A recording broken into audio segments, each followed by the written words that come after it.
Hey guys, I'm Braden, and welcome to 5 Minute Physiology. Today we'll be answering the question, does cardio kill your gains? This is very widely debated in the fitness community, with people wondering if cardio makes you smaller or if it has any impact on strength and muscle mass gains at all.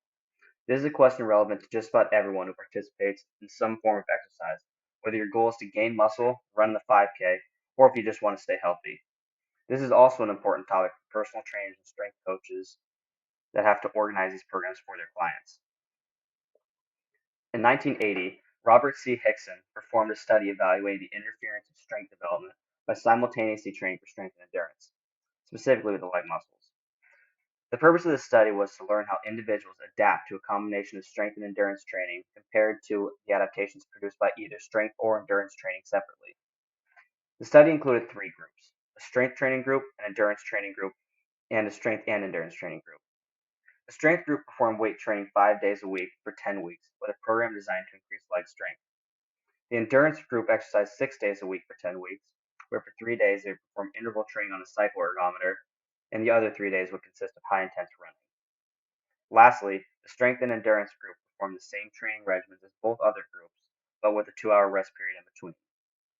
The strength group showed a consistent rate of development in leg strength, whereas the endurance group showed no appreciable gains in strength.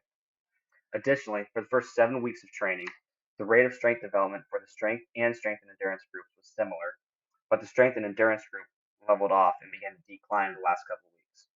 These findings teach us that simultaneously training for strength and endurance will in fact reduce capacity to develop strength.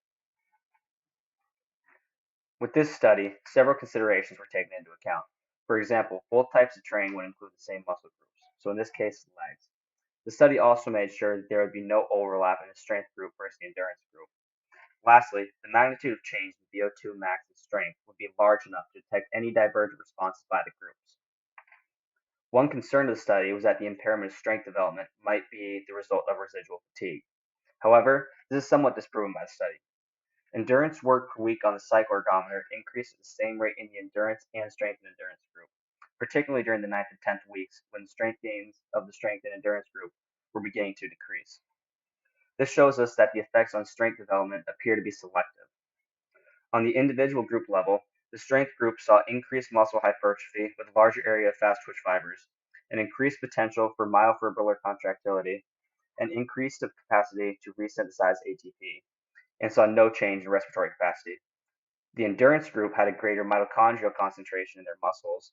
Their contractile properties were unchanged in mixed muscles, and their ability to resynthesize ATP also remained unchanged.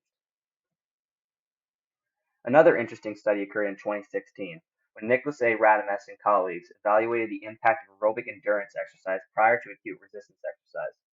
In the study, subjects were tested for VO2 max, running performance, and maximal strength on 5 free weight exercises, including high pull, squat, bench press, deadlift, and push press. Subjects performed an aerobic endurance protocol before performing the resistance exercise protocol. The results of this study found that performance in these exercises was significantly reduced when performed after cardio, with high intensity interval training leading to the largest decline in exercise performance. As stated before, the study demonstrated that aerobic exercise performed before residual exercise led to significant reduction in performance during the resistance exercise. This indicates that prior aerobic exercise induces a significant level of fatigue that remains during the subsequent resistance exercises. The only exception to this found in the study was that prior aerobic exercise did not have any effect on high pull repetition numbers. But although there was no difference in quantity, the quality suffered in terms of power and velocity. As for takeaways, to answer the question, is cardio killing your gains? The answer is, it can. My tips for gaining muscle size and strength while also staying conditioned would be to limit your endurance training sessions to 1 to 2 times per week, or otherwise reducing the total volume of the sessions. Another option would be to perform your endurance training on days that you are not lifting. This way, you can place all of your energy towards either weight training or endurance training on their specific day. And finally, if these aren't options and maybe you're on a time crunch, you can follow an appropriate exercise order and perform your cardio after completing your resistance training. This way, you can place more energy into your strength training and still receive the endurance benefits afterward. Thank you all for watching, and I hope this video can help you reach your fitness goals, whatever they may be.